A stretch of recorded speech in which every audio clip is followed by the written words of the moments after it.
L'Ordre des architectes, je me présente pour commencer. Je suis Pierre-Yves Legrand, directeur de Novabuild. Novabuild qui est l'association de la transformation écologique de la construction, de l'aménagement et de l'immobilier en Pays de la Loire. Et l'Ordre des architectes m'a demandé d'animer cette conférence tout cet après-midi. Rencontre pour des territoires vivants, s'adapter au recul des traits de côte. Et c'est un sujet qui est en devenir. Et c'est un sujet qui va nous préoccuper sur les quelques années à venir. On a peut-être un peu de temps pour se préparer, mais on a certainement une mobilisation de tous les territoires pour y parvenir. Mais sans plus attendre, je donne tout de suite la parole à Monsieur le Président, Philippe Martial, président de l'Ordre régional des architectes. À toi la parole. Merci Pierre.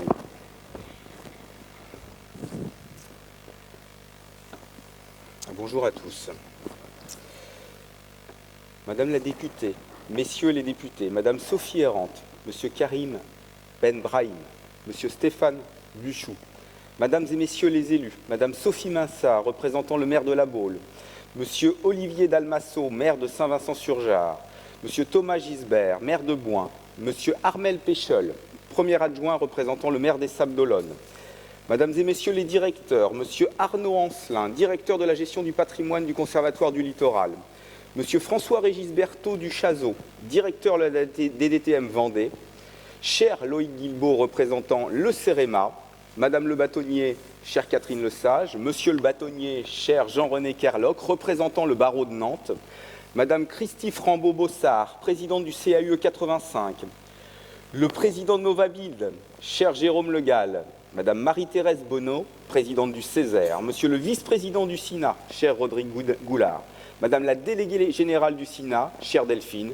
Monsieur le délégué général de la FPI, cher Patrick Payou, Madame la présidente de l'ARDEPA, chère Sylvie Oyo, Monsieur David Juel, représentant la MRA, Monsieur le président de l'UNSFA 44, cher Gilles Chabénès, Monsieur Vincent Pipeau, président de la LPO Vendée, Madame la représentante de l'association Logo, chère Amélie Déco, Monsieur Gonzague Noyel, directeur général de Podelia, Monsieur Pierre Dion, directeur du développement de Vendée Habitat, Monsieur le directeur de l'USH Pays de la Loire, cher Axel David, Monsieur Benoît Marie, directeur du CAUE 85, Monsieur Benjamin Maillard, représentant de la MAF, chères consoeurs, chers confrères, Mesdames, Messieurs, je suis très heureux de vous retrouver aujourd'hui au Sables-d'Olonne pour la tenue du colloque « L'eau au cœur de l'habité ».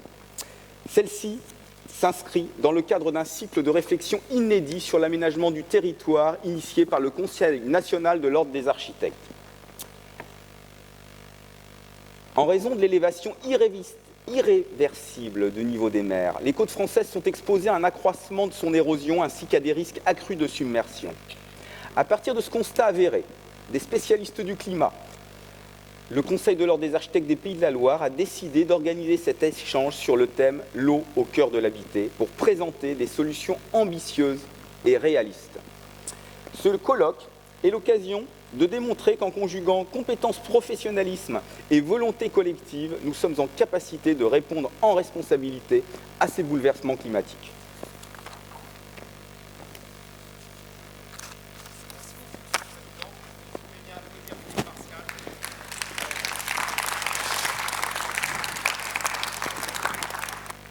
Et Armel Péchol, vous êtes premier adjoint au maire des Sables-d'Olonne. Non ? Oui, Voilà. c'est bon. Absolument. D'abord, messieurs les parlementaires, messieurs et mesdames les responsables des services administratifs de l'État, déconcentrés ou institutionnalisés, messieurs et mesdames les élus, mesdames et messieurs les architectes, merci d'être venus jusqu'au Sables-d'Olonne pour organiser ce très beau colloque. Alors, je voudrais, dans un premier temps, excuser le maire Yannick Moreau, qui évidemment est pleinement intéressé par le sujet, à la fois dans sa qualité de maire des Sables-d'Olonne, qui est une commune littorale concernée, même s'il ne figure pas sur le fameux décret, mais aussi en tant que président de l'association vendéenne des élus du littoral et président de l'association nationale des élus du littoral. Vous comprenez bien qu'avec ces responsabilités, la question de l'érosion, du trait de côte, de la submersion marine, sont des sujets qui le passionnent. Malheureusement, aujourd'hui, il ne pouvait pas être là. Donc, c'est moi qui assure l'accueil, ce qui me fait très plaisir, puisque en dehors de la qualité de premier adjoint au maire, ce qui ne donne aucun renseignement sur ce que j'aime ou ce que je n'aime pas, je suis aussi vice-président de l'agglomération des Sables-d'Olonne, chargé du PLUI, du SCOT et de tous les aspects réglementaires.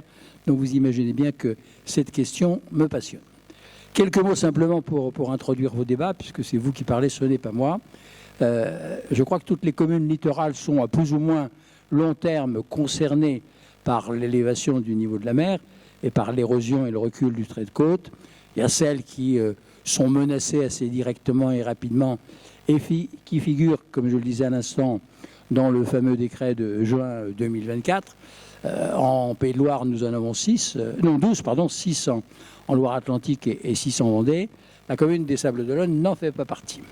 Mais qu'on soit inscrit sur cette liste ou qu'on ne soit pas inscrit sur cette liste, je crois qu'il faut anticiper, prévoir le phénomène et puis surtout l'accompagner pour s'organiser, pour en tirer parti et non pas en être des victimes. Alors, prévoir le phénomène, comment on fait ? Il y a plusieurs côtés. Il y a effectivement le premier côté, c'est d'avoir des plans de submersion marine qui tiennent la route. C'est au moins un sujet que l'on doit à nos habitants qui peuvent être menacés dans leurs biens et quelquefois dans leur personne par la montée des eaux. Il y a des mesures à prendre qui sont des mesures d'accompagnement dans la construction. Et là, évidemment, sur ce premier sujet qui est élémentaire, je pense que les architectes ont un rôle important à jouer et vous êtes les bienvenus pour vous associer à ce travail. La submersion, ce n'est pas simplement la vraie question. La vraie question derrière, c'est effectivement que fait-on avec le recul du trait de côte quand des maisons, des lotissements, des bâtiments, l'exemple le plus connu c'est le Signal, sont menacés. Qu'est-ce que l'on peut faire? Alors pour l'instant, il y a un dispositif législatif et réglementaire qui se met en place. À mon avis, il n'est pas encore suffisamment complet, mais ce qui est normal parce que c'est un sujet dont on se préoccupe depuis une date assez récente, et notamment depuis la loi climat et résilience. Là, on a quand même des outils. Les outils, c'est de pouvoir jouer avec le zéro artificialisation nette, qui est un bel instrument pour permettre aux élus locaux de devenir chauves. Ça permet aussi de jouer avec la loi littorale, puisque finalement, avec la loi climat résilience et les ordonnances qui appliquent les questions de recul du trait de côte, on peut assouplir la loi littorale et finalement essayer de transporter les gens qui sont menacés par le trait de côte, par le recul du trait de côte, en arrière-pays. Il y a aussi des instruments intéressants que le législateur a mis en place, notamment un droit de préemption spécifique, ça c'est bien, et puis aussi un bail réel, spécial pour les gens qui sont victimes de l'érosion, qui leur permet effectivement de rester dans les lieux, ce qui est toujours intéressant du point de vue psychologique, et avec des contraintes lorsqu'ils sont locataires beaucoup moins fortes que celles que l'on a dans un bail normal. Alors, ça c'est pour prévoir le phénomène. Les instruments sont là. Vous avez évidemment largement votre place là-dedans. Mais il faut aussi maintenant l'accompagner, le phénomène. Je crois qu'il ne faut pas voir la montée des eaux comme simplement une menace. Je crois qu'on peut aussi profiter de cet élément naturel. Alors, on le fait, nous, par exemple, au Sables-d'Olonne, sans faire du cocorico. Vous avez vu à l'entrée, d'ailleurs, le phénomène de thalassothermie. C'est-à-dire qu'en fait, on utilise l'eau de mer pour pouvoir réchauffer les conduites d'eau. Et puis, notamment, on met en place le réchauffement d'un certain nombre d'équipements publics. Donc, je crois qu'on peut aussi tirer parti de la montée des eaux.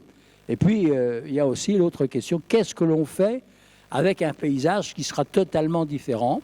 Et là, je crois que c'est le cœur de votre collègue. Je regardais un petit peu les différentes tables rondes. Vous avez des sujets très ambitieux, construire sur l'eau. Moi, je vous écoute avec intérêt pour savoir comment vous imaginez les choses, comment maîtriser l'eau, comment surtout renouveler l'architecture. Et je crois que c'est une occasion formidable pour essayer de réfléchir à un autre aménagement du littoral. Et là, évidemment, vous êtes aux premières loges pour ce faire. Voilà, donc les architectes sont bien au centre de toute cette évolution. Vous avez commencé avec, j'imagine, d'autres réflexions que celle-ci. Elles sont les bienvenues. Plus vous multiplierez les exercices, mieux ce sera pour l'avenir de nos concitoyens. Merci à tous. Merci beaucoup. Si vous voulez bien applaudir. Maîtrise, adaptation, renouvellement de l'architecture au cœur des territoires. En fait, on va aborder toutes ces questions à la fois en démarrant avec 4 interventions qui vont nous poser le contexte, et ensuite on aura 4 tables rondes, 4 moments avec des retours d'expérience, et on essaiera aussi avec vous d'approfondir les retours d'expérience. Et donc je vais tout de suite appeler Madame Virginie Raison-Victor, qui est géopolitologue, prospectiviste, et pour nous, en Pays de la Loire, présidente du GIEC Pays de la Loire. Je vous donne la zapette. Et donc vous avez la parole pour un quart d'heure, et pour nous poser les enjeux. Je lis à lui. Bonjour, bonjour à tous. Merci beaucoup pour cette invitation. Comme on vient de vous le dire, j'ai le grand honneur et le grand plaisir d'avoir été choisie comme présidente du GIEC des Pays de la Loire. Et pourtant, ce n'est pas avec des données climatiques régionales que je vais introduire cet état des lieux, mais plutôt avec des données historiques et civilisationnelles. Car vous allez le voir, non seulement ces données nous permettent de prendre du recul, et ça me paraît extrêmement important dans une période et dans une époque qui est gouvernée par le court terme. C'est donc indispensable de prendre ce temps-là. Et puis aussi parce que ces données nous donnent un sens supplémentaire à notre engagement collectif, aux défis que nous devons relever ensemble, et finalement les dimensions de l'ambition qu'il nous faut absolument avoir. Alors donc, pour commencer, voici un premier graphique que vous connaissez déjà certainement et qui rapporte donc l'évolution de la température moyenne à la surface du globe depuis l'ère pré-industrielle. Et on ne va pas aller dans le détail, mais ce qui est frappant quand on le lit de bas en haut et grâce au jeu de couleurs, c'est qu'on voit que le phénomène de réchauffement s'accélère et ça se traduit notamment par un enchaînement de plus en plus rapide des records de température. Des records qu'il faut à leur tour associer à une autre progression, celle de la concentration de CO2 dans l'atmosphère. Non, c'est dans l'autre sens. Voilà.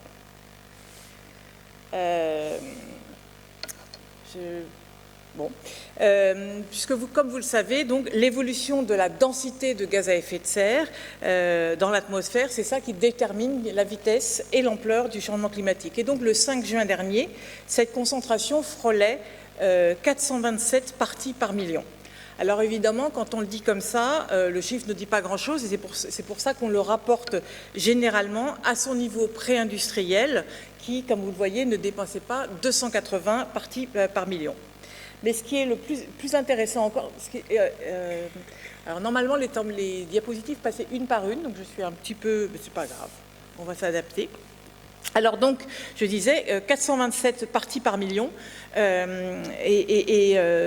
en juin dernier, par rapport, et soit bien davantage que 280 ppm à la fin de l'ère pré-industrielle. Mais ce qui est donc plus intéressant encore, c'est de revenir 800 000 ans en arrière, puisqu'on découvre alors, et c'est ce que fait ce graphique, on découvre alors qu'en dépit des variations interglaciaires, eh bien jamais l'atmosphère n'avait compté autant de CO2 sur cette période.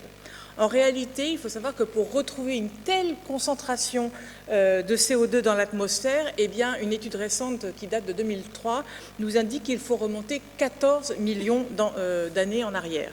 14 millions d'années en arrière, il n'y avait pas de calotte glaciaire au Groenland et le niveau de la mer était supérieur de plusieurs mètres à celui que nous connaissons aujourd'hui. Autre conclusion de cette étude. Non, alors je suis désolée, il manque des slides. Je ne sais pas ce qui s'est passé. Autre conclusion de cette étude, si nos émissions se maintiennent au niveau actuel, eh bien la concentration de CO2 pourrait atteindre 600 voire 800 parties par million avant la fin du siècle. C'est-à-dire un taux qui a été atteint pour la dernière fois il y a cette fois 30 à 40 millions d'années, c'est-à-dire pendant l'Éocène. Or, à l'époque, il n'y avait pas non plus de glace en Antarctique et la faune et la flore planétaire n'avaient rien à voir avec celles que nous connaissons. Voilà donc pour ces quelques toutes premières mesures, à la fois passées et prospectives, qui donnent le vertige, qui donnent au moins 3 fois le vertige. D'abord, un vertige géologique, puisqu'il nous aura donc fallu moins de 2 siècles pour relâcher dans l'atmosphère le CO2 dont la séquestration et la sédimentation avaient demandé plusieurs millions d'années. Vertige anthropologique ensuite, puisque depuis l'apparition de l'espèce humaine, il y a un peu plus de 3 millions d'années, eh bien jamais l'homme n'a connu, les humains n'ont connu de climat aussi chaud qu'aujourd'hui. Et enfin, vertige ethnologique, puisque depuis que l'homme est organisé en société, depuis qu'il est devenu sédentaire, eh bien toutes les sociétés se sont développées à partir de l'agriculture et dans un environnement, à la fois un environnement planétaire à la fois stable, avec des tropiques chauds, des pôles froids, des régions tempérées et bénéficiant de précipitations régulières, et puis le niveau des mers qu'on connaît actuellement. Concrètement, ça veut dire quoi? Eh bien, ça signifie que dans les prochaines décennies, l'humanité va devoir mener un processus d'adaptation dont, finalement, la dernière séquence comparable avait duré quelques 12 000 ans. Et donc, à l'échelle de nos sociétés, ça veut dire que nous allons devoir repenser fondamentalement nos modes de vie, nos mobilités, notre habitat. En d'autres termes, notre civilisation. Et justement, à ce propos, l'histoire des civilisations nous donne d'autres indications intéressantes, parce que nous ne sommes pas la première civilisation à être ainsi confrontée à un défi majeur d'adaptation rapide. Et donc, je vous propose de faire une révision, un petit retour en arrière dans vos études, de revenir au programme de 5e, pour revoir l'histoire de la chute de l'Empire de Rome. Alors, ce que vous voyez ici, c'est l'Empire romain à son apogée, au IIe siècle après Jésus-Christ, et à une période que les historiens considèrent souvent comme étant la première période de mondialisation.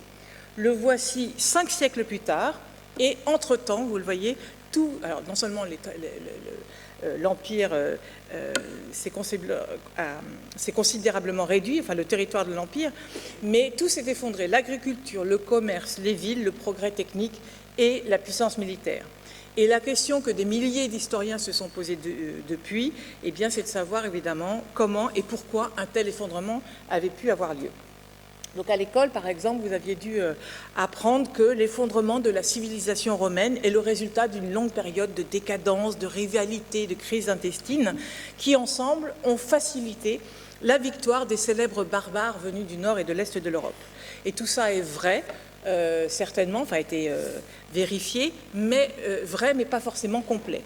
Parce que de nouvelles techniques de recherche scientifique, notamment sur les climats du passé, eh bien, ces nouvelles techniques ont révélé qu'il manquait sans doute au moins 2 déterminants à ces explications sur la chute de Rome. Et ces 2 déterminants, c'est le climat et les épidémies. Au départ, il faut savoir que l'Empire romain s'est développé à la faveur d'un climat à la fois chaud, humide et stable, c'est-à-dire extrêmement propice à l'agriculture et à la productivité agricole. Or, les recherches climatiques ont fait apparaître récemment qu'entre l'an 450 et l'an 680, eh bien, l'Empire romain a connu un petit âge glaciaire, autrement dit, un changement climatique. Les causes de ce changement climatique, les carottes de glace nous ont révélé qu'elles étaient liées à des éruptions volcaniques absolument majeures, et notamment celle du Krakatoa, qui ont envoyé de tels nuages de poussière dans la stratosphère que ça a filtré les rayons du soleil et que donc ça a entraîné une chute de température provisoire de 2,5 degrés. Et donc, de la même façon que le climat chaud, stable et humide eh bien, avait favorisé la croissance agricole, donc la croissance commerciale, donc économique, donc militaire de l'Empire, eh bien, le refroidissement climatique, lui, qui s'est donc développé extrêmement rapidement, est venu saper les fondements de cet empire en commençant par les récoltes. Or, ce que les recherches montrent aussi aujourd'hui, ont également révélé, c'est que les Romains se trouvaient alors dans une situation sanitaire déjà très exposée. Car pour construire leurs villes, pour construire leurs routes, leurs maisons, leurs thermes, ils ont déboisé, ils ont drainé des marécages, ils ont déplacé des rivières, des fleuves, et ce faisant, ils sont entrés en contact avec le Psalmodium falciparum, qui est donc le moustique responsable de la forme la plus grave de paludisme. Et c'est ainsi que les épidémies vont se répéter, vont se succéder tous les 5 à 8 ans, en causant à chaque fois quelques dizaines, voire centaines de milliers de morts. Et puis, entre-temps, il faut savoir aussi que la construction des fameuses voies romaines, jusque dans des contrées de plus en plus lointaines, et le développement du commerce maritime, eh bien, eux aussi sont devenus des vecteurs extrêmement efficaces pour disséminer des pathogènes vers et depuis l'Empire. Au IIe siècle, par exemple, c'est la peste antonine, sous l'empereur Antonin, qui entraîne la mort de 7 millions de personnes, dont de nombreux militaires, ce qui évidemment facilite la formation d'États secondaires et vient affaiblir l'Empire romain, qui ne s'en remettra d'ailleurs jamais complètement. Mais c'est au VIe siècle que l'Empire connaît sa plus grave épidémie. Cette fois, il s'agit d'une peste bubonique qui, comme le Covid-19, comme la variole du singe, est une zoonose endémique chez les rongeurs et les fouineurs sauvages, qui dans ce cas l'ont transmise au rat noir, qui à son tour l'a transmise aux puces, qui elles-mêmes l'ont transmise aux humains. Au total, la peste dite de Justinien a emporté près de 2/3 de la population de ce qui restait dans l'Empire, c'est-à-dire un peu comme si le Covid avait été Ebola, si vous voulez. Et pour la petite histoire, la petite anecdote, figurez-vous que des recherches génétiques ont indiqué que cette souche de la peste était arrivée sur les rives sud de la Méditerranée via les réseaux maritimes qui transportaient de la soie et des épices en provenance de Chine.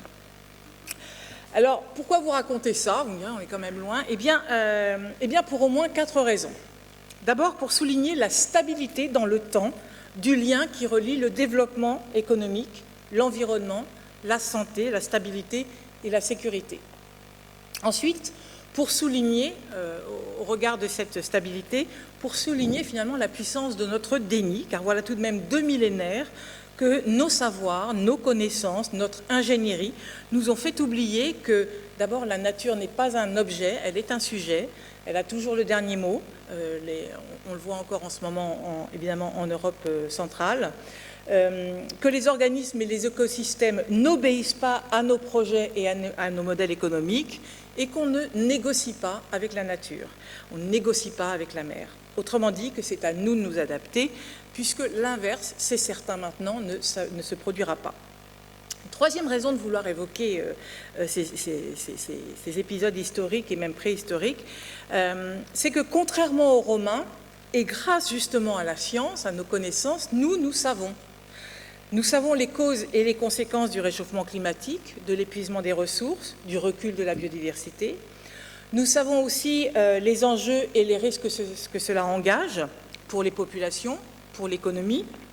Nous savons le coût de l'action, mais nous savons aussi le coût encore plus élevé de l'inaction. Et puis nous savons, pour l'essentiel, les solutions, en tout cas dans les grandes lignes, les solutions qu'il convient de mettre en œuvre pour adapter l'homme à son nouvel environnement. Et c'est évidemment l'objet de cette convention qui vous réunit. Alors évidemment, c'est une étape assez difficile, et même extrêmement difficile, compte tenu du peu de temps dont nous disposons pour réaliser des changements aussi importants. Mais, et c'est mon 4e et dernier point, sur le plan historique, nous sommes la première civilisation à maîtriser notre survie et notre transformation, à condition évidemment de le vouloir, de le décider et de le planifier. Alors c'est pourquoi je vous souhaite une excellente convention, pour en quelque sorte qu'elle apporte à notre civilisation industrielle ce que la Renaissance apporta au Moyen-Âge, une nouvelle vision du monde, en commençant par une nouvelle vision de la façon d'habiter le territoire et les littoraux, tels qu'ils vont évoluer dans les prochaines décennies. Je vous remercie. Merci beaucoup. Merci Virginie Cresson-Victor. J'ai l'impression que Est-ce que vous m'entendez? Oui, d'accord. Alors, on va poursuivre l'inventaire de la situation. Vous venez de dire, Madame Cresson-Victor, qu'on ne peut pas négocier avec la nature. Et là, on va commencer à regarder un élément naturel avec lequel on va passer 3 heures maintenant. Cette question maritime. Et je vais tout de suite appeler Marc Robin. Marc Robin, vous êtes professeur à l'Institut de géographie et d'aménagement de Nantes Université et vous êtes responsable scientifique de l'Observatoire régional des risques côtiers, coprésident du réseau national des observatoires du trait de côte, Donc on fait aujourd'hui une rencontre sur le trait de côte. Je pense que vous avez un certain nombre de choses à nous dire sur ce sujet. Et je vais vous donner la zapette. Et vous avez... Alors, je crois qu'elle a été éteinte, non? Non, c'est bien. Écoutez. Regardez. Ça marche? Ça marche. Impeccable. Vous avez un quart d'heure, monsieur. Merci.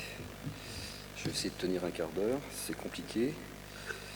Donc merci de votre invitation. Donc je suis très heureux d'être là. Et mon propos, puisqu'ici on a donc la discipline architecture et la problématique adaptation au changement climatique est plutôt dans la bande côtière. Donc je vais essayer de vous proposer quelques réflexions, quelques éléments de réflexion sur le contexte un petit peu du changement climatique sur la bande côtière qui génère un certain nombre de pressions. Alors quand je parle de pression, c'est à la fois des pressions entre guillemets naturelles sur l'organisation du territoire, mais c'est aussi des pressions anthropiques qui génèrent ce qu'on appelle des risques côtiers. Alors la question générale quand on aborde ces problématiques d'adaptation nécessite de réfléchir à 4 piliers finalement de cette approche conceptuelle. D'abord l'évolution climatique, donc il faut avoir une idée claire du niveau de la mer, des variables climatiques en jeu, les ressources en eau, etc. Ça c'est le premier pilier. Le second pilier c'est la question de la pression démographique, donc la démographie, la structure démographique, la population, la croissance de la population, le ratio entre les résidences principales et secondaires, etc., etc. Les migrations climatiques, on voit aussi arriver donc, du sud de la France donc, des populations qui investissent dans l'immobilier local. Le troisième pilier, c'est l'artificialisation des sols, c'est-à-dire l'anthropisation de l'espace, qui passe par un changement finalement des modes d'habiter, des modes d'occupation du sol et d'usage du sol, avec une approche un petit peu contradictoire entre l'étalement urbain, l'anthropisation croissante et la nécessité de ménager des espaces pour pouvoir contribuer à l'atténuation du changement climatique à travers différents services écosystémiques assurés par ces espaces. Et le dernier point important qui vous concerne aussi en tant qu'architecte, c'est la notion de maladaptation. Donc en termes d'aménagement, on constate bien souvent donc une maladaptation, c'est-à-dire que les enjeux sont mal positionnés par rapport à des aléas donc, climatiques. Et ça, on le constate beaucoup avec des problématiques d'érosion, notamment, ou d'inondation, où l'on voit effectivement des enjeux d'infrastructures, d'urbanisation qui sont situés dans des zones où il ne devrait pas y avoir finalement ces enjeux. Voilà, donc ça c'est un petit peu une approche conceptuelle et il faut intégrer l'ensemble de ces éléments dans une réflexion un peu de type risque côtier. Alors mon propos, je le structure en 3 parties pour essayer d'actualiser un petit peu les connaissances sur les questions, notamment la première partie qui nous concerne tous ici, c'est la notion de statisme, c'est-à-dire la remontée du niveau de la mer. Donc la mer monte toujours. 3 petites diapos pour illustrer ça. Donc d'abord, elle remonte depuis longtemps. Donc ce sont des choses qui ont été évoquées par Virginie tout à l'heure. Donc ici, vous avez sur cette diapositive un diagramme qui montre la diminution du niveau de la mer depuis 120 000 ans jusqu'à 18 000 ans, ce qu'on appelle une glaciation. Et puis ensuite, je ne sais pas s'il y a un pointeur là sur la zapette. Là. Si on peut pointer ou pas? Non. C'est le petit bouton là? Ah oui, d'accord, ok. Donc ici, vous pouvez le voir sur le schéma. Donc il y a 120 000 ans, le niveau de la mer était quasiment au-dessus du niveau actuel, de 3 à 4 mètres. C'est ce qu'on a appelé la phase éhémienne. Voilà, donc effectivement, au niveau du Groenland, on constate qu'il y avait quasiment plus de calotte glaciaire. Donc le réchauffement climatique de l'époque était plus important qu'aujourd'hui. Et puis ensuite, la mer progressivement s'est retirée jusqu'à un niveau de moins 120 mètres. Et puis, il y a depuis 18 000 ans, le niveau de la mer est remonté de façon extrêmement rapide jusqu'à son niveau actuel. Donc, quand on reporte ça spatialement, alors j'ai pris des exemples un peu localement, autour des Sables d'Olonne et puis en région Pays de la Loire plutôt, puisque la conférence est à cet endroit. On voit ici la position à peu près approximative du trait de côte. Donc, il y a 18 000 ans avec un niveau à moins 120 mètres. On voit les îles ici qui étaient des buttes qui émergeait donc en zone largement rétro-littorale. Et puis le niveau de la mer a remonté, il y a 14 000 ans, donc à moins 70 mètres, il y a 9 000 ans à moins 32 mètres, et puis 6 000 ans à moins 6 mètres. Donc on voit qu'on est dans une espèce de dynamique qui fait que le littoral est tout sauf fixe. Donc il faut se sortir ça de l'esprit en termes d'aménagement. Le littoral est appelé à bouger. La bande littorale n'est pas fixe du tout sur un long terme. Ensuite, lorsque l'on regarde l'actualité, donc aujourd'hui, la tendance actuelle est plutôt à la poursuite de l'augmentation. En termes pratiques, on devrait repartir vers une glaciation. Or là, on constate que la mer continue de monter et on est rentré dans l'époque, dans le siècle de l'observation. Donc on a des marégraphes qui sont installés depuis 2 siècles. Je prends celui de Saint-Nazaire, par exemple, qui est la plus longue série marégraphique en région Pays de la Loire, où l'on voit depuis 1860 environ jusqu'à aujourd'hui, donc cette remontée progressive du niveau de la mer à un rythme à peu près d'1 millimètre par an. Voilà, donc c'est un fait, c'est un fait qui est observé, donc c'est pas une vue de l'esprit.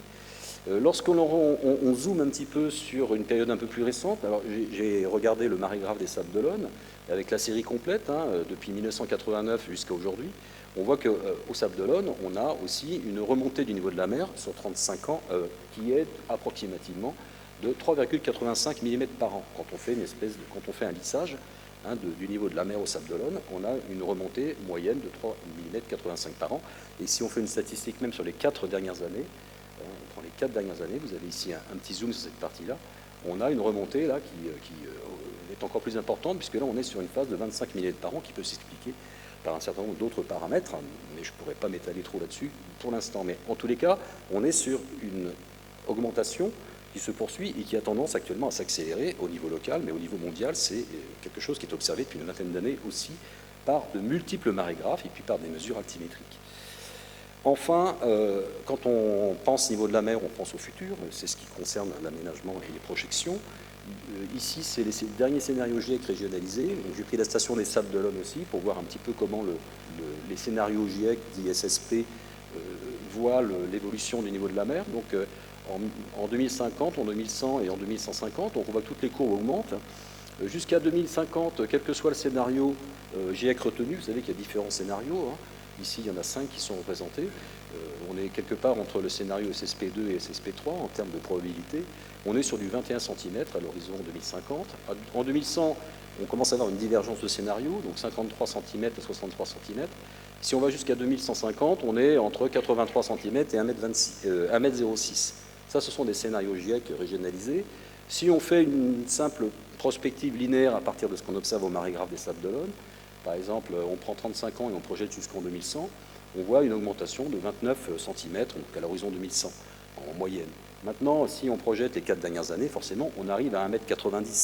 Mais ce n'est pas très raisonnable, donc ça veut dire que la projection va tourner quelque part, probablement autour de 80-90 cm, donc à l'horizon 2100, ce qui est beaucoup et ce qui va changer forcément notre perception de la bande côtière, et ça commence déjà à irriguer forcément certains documents réglementaires, notamment dans les plans de prévention des risques, où finalement cette cote est intégrée de plus en plus dans les calculs à la fois des zones submersibles et puis des ouvrages de protection côtière.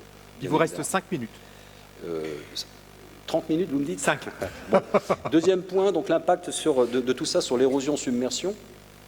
Donc là, effectivement, j'ai une diapo qui a sauté aussi. Voilà, donc j'avais une diapositive sur l'érosion qui a sauté. Oui, bon, c'est pas grave, je vais commencer par celle-ci. Donc, l'érosion. Est-ce que l'érosion possède un signal climatique ? Est-ce qu'on constate une accélération de l'érosion des côtes sableuses, des côtes rocheuses ou de l'affoulement des ouvrages de défense côtière ? Très honnêtement, on n'est pas capable aujourd'hui de mettre en évidence un signal climatique là-dessus. On constate que l'érosion se poursuit. Ici, par exemple, vous avez la plus belle série en région qui a été reconstituée donc, dans le Pays de Mont, qu'on a essayé de mettre en forme dans le cadre de l'observatoire. Et vous avez ici donc des couleurs qui correspondent à des linéaires côtiers. Quand c'est rouge, c'est que vous avez une petite portion du trait de côte qui est en érosion. Quand c'est bleu, c'est en accrétion. Et tout ça donc depuis 1830 jusqu'à aujourd'hui. Et on essaie de reconstituer des tendances pour voir si on a une accélération. Voilà. Donc on n'arrive pas à mettre en évidence des accélérations. Par contre, ce qu'on arrive à mettre en évidence, ce sont des phases où vous avez des grands traits rouges comme ça. Par exemple, là, vous avez la période 2009-2010 avec le fameux épisode tempétueux Xynthia et quelques autres tempêtes qui ont provoqué des érosions très importantes. Par contre, en bleu, vous voyez, là, sur la phase suivante, on a de l'accrétion qui se remet en place. Donc, la rythmique, finalement, de l'érosion n'est pas linéaire. et on n'arrive pas à déterminer un signal climatique. La seule chose qu'on peut dire finalement, c'est qu'à terme, l'érosion va s'accentuer, puisque mécaniquement, avec la remontée du niveau de la mer, et avec, je dirais, à type et force de tempête égale, eh bien, on aura forcément plus d'impact mécanique sur la côte, donc on s'attend à plus d'érosion, là où il y a déjà de l'érosion, au niveau des cordons sableux, mais aussi au niveau des falaises. Et donc une fragilisation des ouvrages de défense côtière, bien évidemment. Pour la partie submersion, c'est la même chose. On s'attend aussi à une extension des zones de submersion potentielles. Ici, vous avez les zones basses en région Pays de la Loire, du marais Poitevin jusqu'au marais de Guérande, voilà, les marais de la Loire, tout ça, marais breton vendéen. Là, vous avez l'impact de Xynthia, donc avec les débordements consécutifs de cette tempête qui n'était pas exceptionnelle, même si elle a produit des effets exceptionnels localement. On voit qu'effectivement, il y a plein d'autres zones qui sont potentiellement susceptibles de subir des submersions. Ça veut dire qu'il va falloir réfléchir aussi en termes de protection de certains marais ou de zones basses, donc renforcement des dispositifs, des systèmes d'endiguement lorsqu'il y a des populations impactées, mais aussi réflexion sur la reconnexion terre-mer pour pouvoir abattre un petit peu les submersions terribles qui vont arriver d'ici la fin du siècle, avec un niveau de la mer qui augmente. Il faudra bien que, c'est comme les zones, c'est comme quand on a des inondations, si les niveaux d'eau peuvent s'étendre le temps de la marée haute et de la surcote, eh bien ça permet d'éviter des problèmes sur des zones à fort enjeu. Donc là encore, une réflexion stratégique en termes d'aménagement. Donc le nombre de tempêtes n'est pas appelé à augmenter, hein, Météo France le confirme, donc les équipes de Simon Laplace ont montré ça. Par contre, les concomitances de tempêtes, de surcotes, de marées hautes, on a des forts coefficients de marée en ce moment, sont appelés à se poursuivre. Hein. Donc ici, vous avez par exemple les petits points rouges, là, c'est un travail fait avec des données d'analyse climatique sur 60 ans, où l'on voit finalement qu'on a des occurrences assez régulières de phénomènes de type Xynthia, un tout petit peu moins fort que Xynthia, mais on voit bien que ce ne sont pas des phénomènes centenaires ou millénaires, ce sont des phénomènes qui reviennent tous les 3, 4, 5 ans. Ça veut dire qu'avec la remontée du niveau de la mer, on va avoir toujours la même occurrence de concomitance de variables qui peuvent aboutir à des érosions ou à des submersions importantes, mais donc ça va forcément être de plus en plus impactant, donc il va falloir réfléchir à des investissements plus massifs pour protéger les zones à fort enjeu. Dernier point, j'en aurais fini, donc des enjeux de plus en plus exposés. En termes d'aménagement, on voit bien que si on n'avait pas des enjeux exposés, on n'aurait pas de risque en zone côtière, il n'y aurait pas besoin d'investir quoi que ce soit. Malheureusement, ici je prends l'exemple de l'extension urbaine des Sables d'Olonne, comme l'ensemble des communes du littoral français, où l'on voit finalement ici la tâche urbaine entre 1812 et 1968, et puis l'extension 68-97, et puis l'extension 97-2019, et on voit qu'on a encore une densification, même dans des zones. Alors je ne parle pas pour les Sables d'Olonne particulièrement, mais on voit bien sur le littoral, on densifie, on veut éviter un étalement urbain, donc parfois on a des zones qui sont quand même impactées en termes de changement climatique à venir, et donc de forçage climatique. Donc ça veut dire qu'il faut aussi réfléchir en termes d'investissement massif, puisque on va aller vers de plus en plus de problématiques d'inondation, de submersion, d'érosion.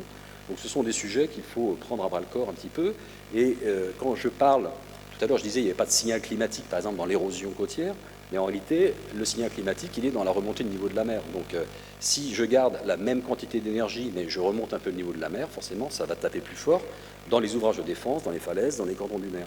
Et donc, on voit très bien que si on n'a pas d'enjeu derrière, il n'y a pas de souci. Par contre, si on a des enjeux, ça pose problème. Là, je prends un exemple du côté de Talmont, où on a en 1950, vous voyez, un cordon dunaire avec, sur cette photographie, des maisons qui commencent à s'installer. Donc, le littoral est libre, il peut bouger. Donc, il faut prévoir toujours une enveloppe de 40-50 mètres en recul et avancé pour pouvoir faire que le littoral s'adapte un petit peu donc, aux problématiques sédimentaires. Là, dès lors qu'on installe les enjeux, c'est fini. Il faut fixer donc, le trait de côte. Donc on voit des premières défenses côtières apparaître ici. En 2006, vous voyez, on a des enrochements. Puis en 2011, on voit qu'il y a une sorte de généralisation des enrochements, puisque les maisons sont menacées par le recul. On ne peut plus tolérer la moindre mobilité du trait de côte. Et puis, on arrive à partir de 2016 à un littoral qui est totalement artificialisé. Ça, c'est un phénomène qui est extrêmement connu. Et on finit par avoir, en Languedoc-Roussillon, des centaines de kilomètres de littoraux avec des épis, des protections côtières, alors qu'on se rend compte qu'une partie de l'organisation est sur ce qu'on appelle des lidos. Donc, un lido, en termes de géomorphologie, c'est quelque chose qui est fait pour être submergé et qui est construit avec cette notion de submersion inhérente à la forme elle-même. Donc, construire là-dessus, c'est complètement incroyable et on en arrive pourtant à de l'urbanisation continue sur des secteurs côtiers qui n'aurait jamais dû être approché par une quelconque infrastructure ou une quelconque urbanisation. Donc en région, on aboutit finalement à des linéaires côtiers qui sont assez largement sensibles à ces problématiques d'érosion et des enjeux qui sont croissants en termes d'exposition donc à l'érosion, si je prends simplement le problème de l'érosion, mais je pourrais faire la même chose pour la partie submersion. Donc le futur de tout ça, c'est que mécaniquement, forcément, les enjeux vont être de plus en plus impactés. Donc on parlait tout à l'heure en introduction de la loi littorale avec les dispositifs qui sont de la loi littorale, la loi climat résilience avec les dispositifs d'inscription sur une liste, de cartographie des zones exposées à l'érosion et puis des projections futures. Donc c'est un exercice qu'on a pu faire aussi à l'université pour la partie Sud-Vendée et se pose toujours la question de quid des défenses côtières. Est-ce qu'on efface les défenses côtières à l'horizon 2100 ou est-ce qu'on maintient les défenses côtières, ce qui veut dire qu'il va falloir massivement les renforcer pour éviter que ça bouge. Donc effectivement, on a des scénarios ici, par exemple, vous avez un scénario avec le maintien d'une défense côtière, mais on voit que ça va déborder de partout. Si on supprime la défense côtière, on a plein d'enjeux qui vont être impactés, donc on peut calculer tout ça. Il y a eu des rapports qui ont été faits par l'ADREAL, par le CEREMA, la Cour des comptes s'en est fait l'écho. Voilà, on a fait du comptage aussi à la maison avec des reprojections. Et on se rend compte effectivement que là, j'ai sorti un tableau du rapport du CEREMA, on arrive à avoir finalement, en 2100, vous voyez, si on efface l'ensemble des ouvrages et on fait un recul généralisé du littoral, y compris dans les zones qui ne sont pas en érosion actuelle, on arrive à avoir quasiment 50 000 logements qui sont menacés, impactés. Donc c'est un travail qui a forcément fait parler de lui, parce que ça représente un coût important. Et surtout, quand on veut protéger ça, ça veut dire qu'il va falloir massivement investir dans des défenses côtières, quelles qu'elles soient. Hein. Ça va des portes anti-submersion à des perrets. Voilà, donc c'est quelque chose qui est tout sauf négligeable, bien entendu. Et donc on voit que ces petites cartographies, je n'ai pas le temps de la décrire, montrent pour la partie Vendée, enfin les communes du Nord Vendée, que les communes ne sont pas toutes